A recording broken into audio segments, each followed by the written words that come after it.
Why is it so hard to be consistent? Consistent with the healthy habits that we know will help us to feel better and to manage multiple sclerosis. If we know certain foods boost our energy and other foods will make the fatigue and brain fog worse, why? Why do we struggle to make these changes in our diet and in our lifestyle? The truth is, there are a lot of reasons, but a big one is the fact that our brain wants to be on autopilot. It wants to do what's easy and familiar because it requires less energy. And I have to agree, change is hard. It creates uncertainty, and that doesn't feel good. When I was diagnosed with multiple sclerosis, I was highly motivated to change my diet and change my lifestyle. But I was also incredibly overwhelmed by the number of changes I needed to make. Because it wasn't just diet, it was sleep, exercise, supplements. The list was endless, and it felt unattainable. And one of the hardest aspects is that the change wasn't just a one-time decision that I was making each day. They were now decisions sprinkled throughout my entire day. It felt like every minute I was faced with yet another decision. What should I eat for breakfast? Which supplements am I taking today? Do I have the energy and time for a walk? And I was supposed to dry brush before my shower and then end my shower with cold water. And I didn't do either. Oh, now it's lunchtime. Great. Now I need to figure out what I'm eating for lunch. By the time you reach the end of the day, you're completely drained. Not just because of MS fatigue, but because of decision fatigue.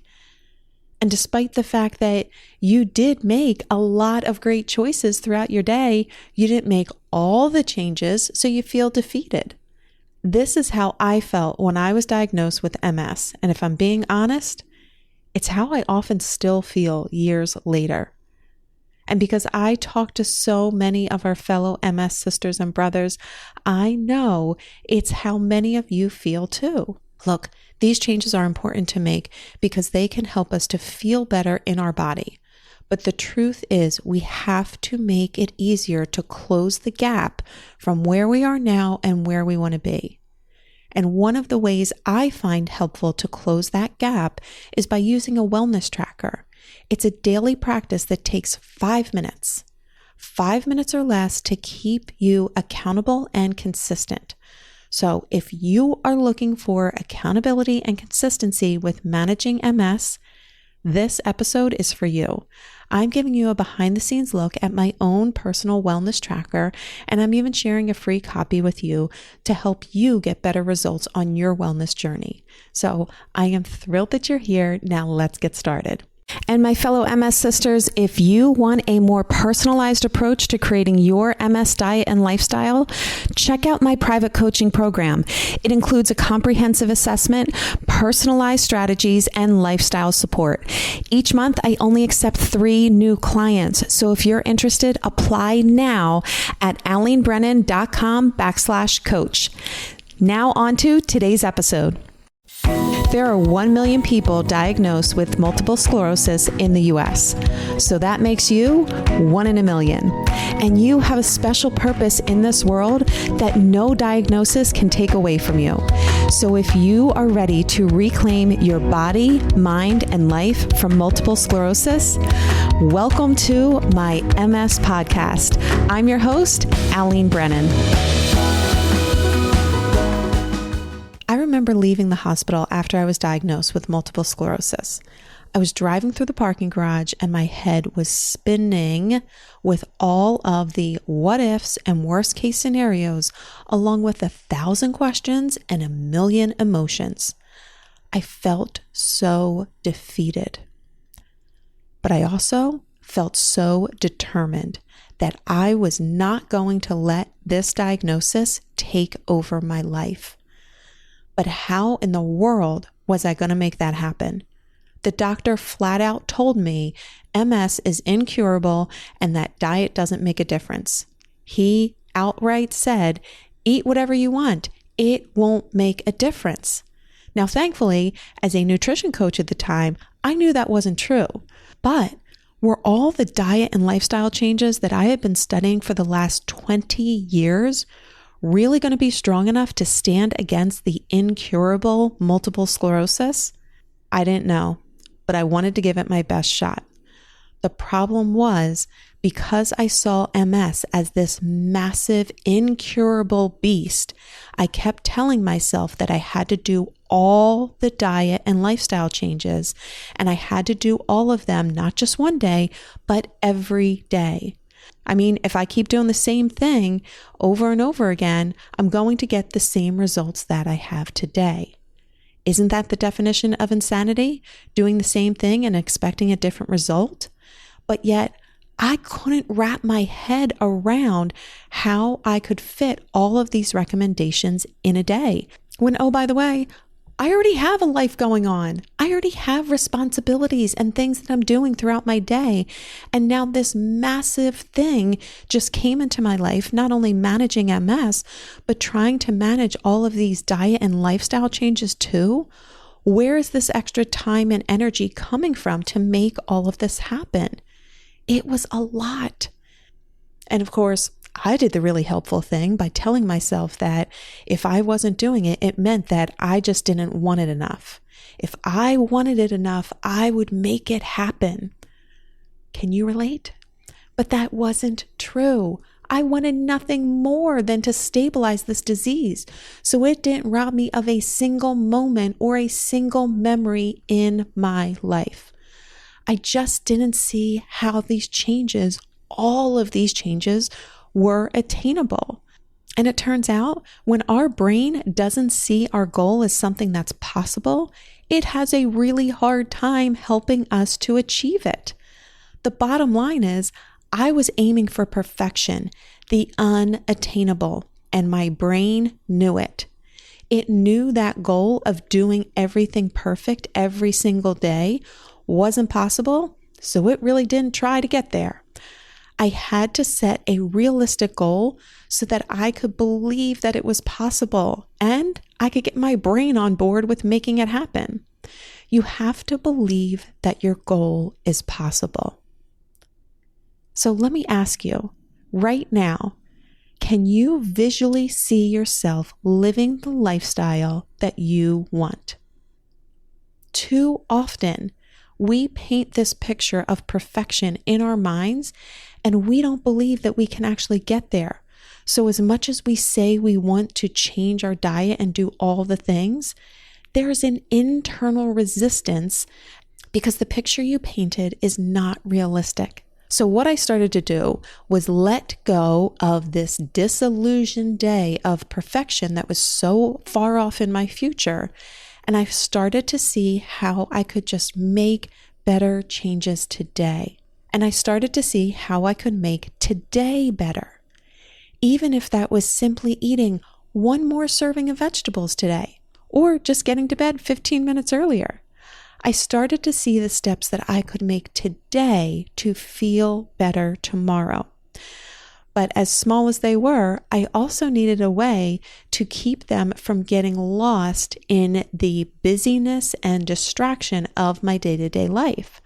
That is where my wellness tracker came in. It's a place where I could capture the smaller changes that I was making that felt a lot more realistic, and I knew in time they would create momentum and lead to more sustainable results. Because if I didn't capture them in some way, it would be too easy to look at my day as a whole and tell myself the lie that I didn't do enough, that I wasn't going to get results because I wasn't making enough changes. My wellness tracker became the proof that I was making changes. It helps me to close this big gap from where I am today to where I want to be. I start to see it as a daily practice and not just some fantasy moment of perfection in my future. I start to see the steps, no matter how small, that I can take today to get me closer to my goal. I start to see that every decision matters. And I didn't need perfection to get results.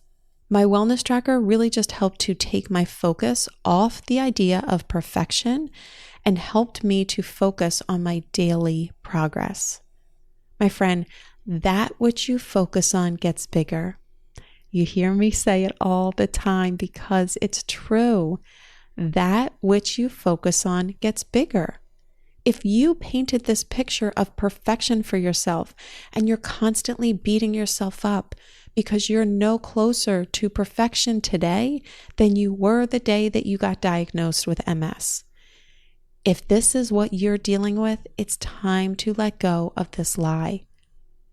Give yourself permission to drop this idea of perfection so that you can start to see the progress that you're making each and every day.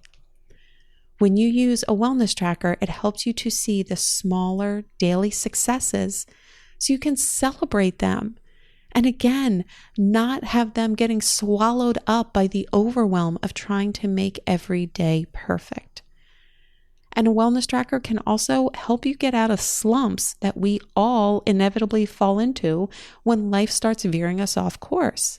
It can help you see this sooner so you can start making the changes to get back on track. I try to see my wellness tracker not as like a daily report card where I'm aiming for straight A's every day. I view it more as like my dashboard to gauge where I'm going. Are the actions that I'm taking today getting me closer to my health goals? If so, great, keep going. If not, okay, which steps do I need to start taking to get me back on course? We're just looking for little shifts that when made consistently get results. So I shared in the previous episode what I track on my wellness tracker, which is food, sleep, elimination, energy, exercise, and unique symptoms. And I shared why I chose a wellness tracker over a symptom tracker. So if you haven't yet listened to that episode, go back and check it out.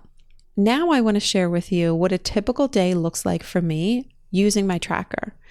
And if you want to follow along, you can download a free copy of my tracker at alenebrennan.com/tracker. alenebrennan.com/tracker. Go download a copy, print it, use it, learn from it, heal from it. Okay, so I'm going to do my best to walk you through the visual layout of this one-page tracker, but it's just that. It's a one-page tracker that you can fill out in 5 minutes or less. Keep that in mind as I go through all these things, 5 minutes or less, because as I break them down, it might seem like a lot, but it can be simplified. It's one page, 5 minutes or less. So first, I start off with dating the top of the page because that serves as a bit of a timeline to allow me to see the changes that I'm making. The first section on the top of the page is my big goal. Some people would refer to this as your BHAG, your big, hairy, audacious goal, or maybe even your why. And this obviously is going to be unique for each of us. What is a goal that you are working towards? And something other than just being healthy, because being healthy isn't really motivating. It's what you want to do with your health. Now, this goal can be something that you're looking to achieve in the next month, in the next year, or 10 years from now. It doesn't matter. It's knowing that this is something that's meaningful to you and also something that is realistic for you to achieve. While I would love to say that my goal is to travel the world, what's more meaningful to me is having a family home with a yard for my daughter to play in and a big kitchen for us to cook in. Conceiving my daughter was a big goal before. Launching an online course for those newly diagnosed with MS and autoimmune disease has been a big goal for me before. I'm choosing goals that are meaningful to me, but will take some consistency on my part to make them happen. Choose what works best for you, what is most meaningful for you. It can be big, it can be small. I just want to encourage you to pick something that feels like a stretch for you, but also feels possible to achieve. So every single day, I write down this one goal at the top of my tracker. I can be working on other things in my life, but this is the one goal That is my main focus right now. I share this stat all the time, but it's because I think it's so important for us to know. When you focus on one goal at a time, you are 85% likely to be successful. When you focus on two goals at a time, your success rate drops to 35%. And when you focus on three goals at once, your success rate plummets to 10%. Pick one goal and write it down. And here's another fun stat for you. People who write down their goals are 20% more successful in accomplishing their goals than those who did not write them down. So talk about stacking the odds in your favor. One goal makes you 85% likely to be successful. Writing it down makes you 20% more likely to be successful. And if we're putting the icing on the cake here, let's identify one action step that you can take today to get you closer to that. So at the top, I identify my one goal, and right next to that, it has the one action step that I am taking today. And I often like to put a date and a time of when I am taking that action step. So if I need to make a phone call, that's my one action step for the day. I write down that I'm going to make that call during my daughter's first nap, whatever it may be. Putting a time to that action step makes you far more likely to follow through on it. So let's say that your goal is to dance at your daughter's wedding. You want to be on the dance floor enjoying the celebration with your family. But right now, you're dealing with a lot of fatigue and some mobility issues. So your action step today may be to call physical therapy to schedule your first appointment. Or it may mean finding a good smoothie recipe, because smoothies are the easiest way to get your greens in. And you just feel better when you eat more greens. Which, by the way, if that is your action step, you can go to alenebrennan.com/smoothies to check out my 5-day smoothie challenge. I couldn't resist. I had to give a little plug. Okay, but you get my point.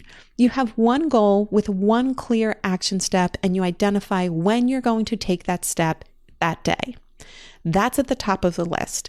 Next is the affirmation. Just below this goal is a space to write your affirmation. Your thoughts and words are powerful in creating your experience in life. The very first module of my online course is all about mindset, because it's a critical step to a wellness plan. But in this section on the wellness tracker, you write a personal statement about the person you are becoming or a belief that you are affirming. Now, there are a lot of recommendations out there about affirmations. I personally am not of a belief of just repeating a phrase that isn't true. I can say that I love eating kale until I'm blue in the face, but the reality is I don't love eating kale. I'll eat it, I like it, but I don't love it. It has to be something that makes sense to you, that you believe, and that your brain believes. Otherwise, it'll resist it. So I think it's helpful to find something that acknowledges your reality while affirming the positive changes you want to experience. So an example could be, each day I'm doing my best and that is enough. Or, I listen to my body and I honor its needs. I decide when to rest and when to rally. I celebrate the small victories and find joy in everyday moments. I am more than my diagnosis. My perspective is valuable. Every day brings new opportunities for healing and happiness, and I am open to them. I focus on what I can control and find peace in letting go of what I can't. I am surrounded by love and support, and I allow myself to lean on them when needed. These are just examples to spark some inspiration for you, but find one that resonates with you. You can write a new statement each day, or you can repeat the same affirmation each day. It's up to you. You get to personalize this tracker. The next section tracks food. There are simple checkboxes for leafy greens, deeply colored, sulfur-rich, supplements, and water. If you want to track your meals, like what you're eating in each meal, there's a notes section at the bottom where you can write that down. But for me, just tracking my veggies is what's most important for me to have perspective on. Am I getting in my veggies? A quick checkbox. Same with supplements, same with water. Check, check, done, and done. 5 minutes or less, my friends. The next section, lifestyle. This focuses on the lifestyle habits that move the needle for me and have moved the needle for my clients. So for this section, I have an icon that represents different lifestyle habits and then a line next to them where you fill in what's relevant for that category. So the first one is a little hand weight representing movement. Did you move your body today? Whether it's stretching, walking, or strength training exercises, you can write down as little or as much detail as you want. I write down the activity and the length of time I did it for. So for example, walk for 20 minutes, Pilates, 10 minutes, yoga, 5 minutes. Short and sweet. What did I do and for how long did I do it for? The next icon is a smiley face for self-care. Self-care is vital, but we often don't prioritize it because it feels too self-indulgent. But we need to start looking at it as part of our healing plan. This can be anything from practicing breath work to taking a nap to enjoying a dance. It's what makes you feel good and cared for. One of my favorite forms of self-care is simply using my favorite skincare products, which if you're interested in, I can tell you all about. But I love using like non-toxic skincare products on my face that just feel good. It feels like I'm pampering myself. And it's something I can do at home. It takes just a few minutes and it feels nurturing. So jot down, what's one thing you did for self-care today? Another example that I might do is use my essential oils. I love my essential oils, whether I'm diffusing them in the home or applying them topically, or making a fun little DIY thing. It's fun. That's self-care to me. So what is self-care for you? What allows you to feel cared for and nourished? The next icon are 2 hands holding a heart. This is representing connection. Who did you connect with today? Maintaining social connections is crucial for emotional well-being. And yet the catch-22 is that MS fatigue and brain fog can often prevent you or discourage you from making plans. Maybe the brain fog is making you feel self-conscious because you can't remember things in a conversation that you had with your best friend the last time you spoke. Or you're simply struggling to get the words out or just keep up with the conversation. So you decline the invitations, but in the back of your mind, you're also worried that these invites might stop coming in if you don't say yes to one soon. Many people in this community here are in the same boat, but you need to find ways to stay connected. Studies show that loneliness and social isolation are associated with higher risks of health problems such as heart disease, depression, and cognitive decline. We don't need anything else impacting our cognitive abilities. So staying socially connected could be a phone call, a text, a note, any form of communications. I'm fortunate to have an amazing group of friends, but I'll admit I often have to push myself to stay connected with them, especially because in many cases, it's a group of friends. It's not just like one-on-one, but it's easy to just kind of stay in the background of a group. But I need to speak up. I need to stay connected. I need to have an active part in those conversations.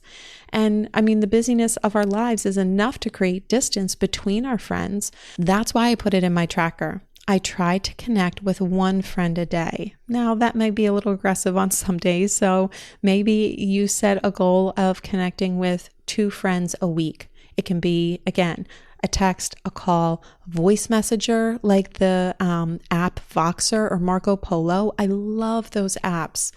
I have a group of friends that connects on Voxer, and it's the only way that we've been able to stay connected because there's 6 of us and we couldn't find a time that everyone could get together. So now we just share messages on this messaging app.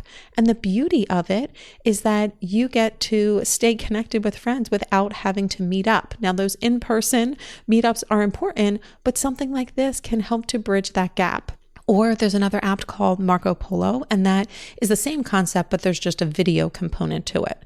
My point is just get creative. Find what works best for you. Again, a text, a call, a voice messenger app, a note that you can send, whatever it may be. Just have some connection each day.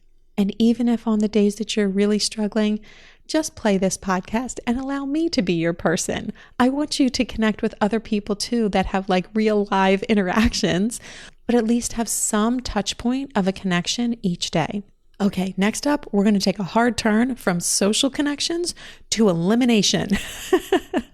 What fun would it be if we didn't track poop?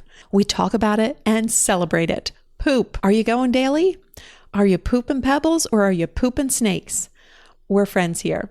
We can call it what it is. Living with multiple sclerosis can make you constipated.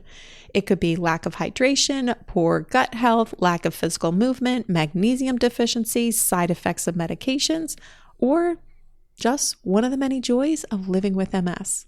But the bottom line is you want to start paying attention to your poop. Because if you're dropping pebbles or not going daily, then you want to put some attention around that. If you're constipated, that means that your poop is just hanging out in your colon. And when it doesn't leave the body, you know what happens? Your body starts to reabsorb the toxins it was trying to release in your poop. So we need to get your poop moving. Have I said poop enough? Poop, poop, poop. I actually include the Bristol stool chart with your wellness tracker. So you have a visual tool that categorizes poop into 7 types, from hard lumps to liquid consistency. Did you ever know that you could categorize your poop into 7 types? Yep, it's in the tracker. And what you do is you look at that chart, and then each day you circle the number of what your poop was. Did you not go at all? You don't circle anything. Did you go once? Circle 1 number. Did you go twice? Circle 2 numbers, or circle that same number twice. Again, in the busyness of our day, we can be inclined to not really pay attention to it much. That's what I found. Like, of course, I would notice what was happening when I would go to the bathroom, but then the minute I left the bathroom, it was out of my mind and I wasn't thinking about it. But when I know that it's something that I'm tracking, all of a sudden, if I'm not going the way I want to, I'm like, oh, all right, I got to do something to change this, because I want to make sure that I'm going for, I think it's the number 4 that you're aiming for on the poop chart. So if I am a number 1 or a number 7, I need to make some changes so that I can get closer to that number 4. Okay, last but not least, sleep. What time did you get to bed last night and what time did you wake up today? A lot happens when you sleep. You store memories, you heal, your brain detoxifies. Yep, your brain detoxifies when you sleep. And if you're not prioritizing sleep, you're missing out on a big part of your body's ability to heal. That starts with an awareness of your sleep habits. Now, I'm pretty good when it comes to sleep, simply because if I don't go to bed, I'll fall asleep on the couch. But I absolutely hate falling asleep on the couch, because what happens is I'll fall asleep for 20, 30, whatever minutes it is. And then I get this like little power nap in. So when I wake up, I get a second wind and then I can't fall back asleep. And most likely I fell asleep earlier because I was so tired that day.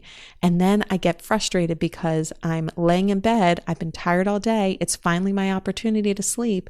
And I can't sleep because I just got this little tiny power nap that isn't going to hold me over for all of tomorrow. So I need to fall asleep, but I can't. Can you relate? It's so frustrating. So knowing that I'm going to be writing down the time that I go to bed and the time that I wake up, it's just that little extra push that helps me to get upstairs and into bed instead of being likely to fall asleep on the couch. So I guess my point is that everything on this one sheet of paper can help you connect the dots a lot easier. So if I notice that my sleep is off, then I might start to notice that my symptoms are more affected. You start to be able to connect the dots with a lot of other things. Now, at the bottom of the page, I have a section for notes, which, as I mentioned earlier, you can write down your food for the day, something specific about your unique symptoms, or you can use it as a short journal or the top 3 things that you want to get done that day. That's anything that's meaningful to you. And next to the notes is a section to write down your favorite moment of the day. This is something that I love doing. I ask myself and my family every single day, what was your favorite part of your day? It starts to train your brain to start looking for things that you already have in your life to be grateful for. Sometimes my favorite moment of the day is going outside for a walk, or the moment that I got to listen to my husband or my daughter laugh, whether you're doing it or you're listening to it. It's so healing. And sometimes my favorite moment of the day is a good meal or reading a book. It can be whatever is meaningful to you. Okay, so then what do we do with all of this information? What do we do with the information that you're tracking? As I said earlier, you start to make connections between the habits that you're doing on a daily basis and how you're feeling. So, for example, you may notice a connection between, again, slacking on those leafy greens and having low energy. That's a big personal connection for me. Or again, I mentioned the supplements, forgetting to take your supplements. For me specifically, forgetting to take magnesium and then feeling more constipated, or poor sleep and a unique symptom that you're tracking. So you really start to put a connection together between, again, the habits that you're doing on a daily basis and how you're feeling. And then also for those favorite moments, those moments of gratitude that you're writing down, that can be a really helpful pick-me-up to look back on times that you feel like you need a little lift. Now you can fill this out at the beginning of your day, at the end of your day, or you can divide it up. Do some in the beginning of your day and some at the end of your day. The key is to make it work for you. So let's do a quick recap here. This is a 1-page wellness tracker that essentially gives you the dashboard view to your one big goal and the one action step that you're taking today to get you closer to achieving it. You're writing your affirmation down each day to support a growth mindset because your thoughts are powerful and they do create your reality. And then you're tracking your food, water, movement, self-care, and unique symptoms, poop, and sleep. It helps you to recognize patterns, and then with that awareness, you can better understand the changes you need to make or the habits that are most important for you to maintain the results in your health. And then writing down your favorite moment of the day helps to train your brain to look for positive things that are already in your life and bring you joy. My friend, I hope you found this conversation helpful. And remember, if you want a free copy of my tracker, download it at alenebrennan.com/tracker. Well, my friend, we've reached the end of this episode. Pick one lesson from today's discussion and put it into action now. It's time to reclaim your body, mind, and life from multiple sclerosis. And for more resources, events, and programs, head over to alenebrennan.com. See you on the next episode of my MS podcast.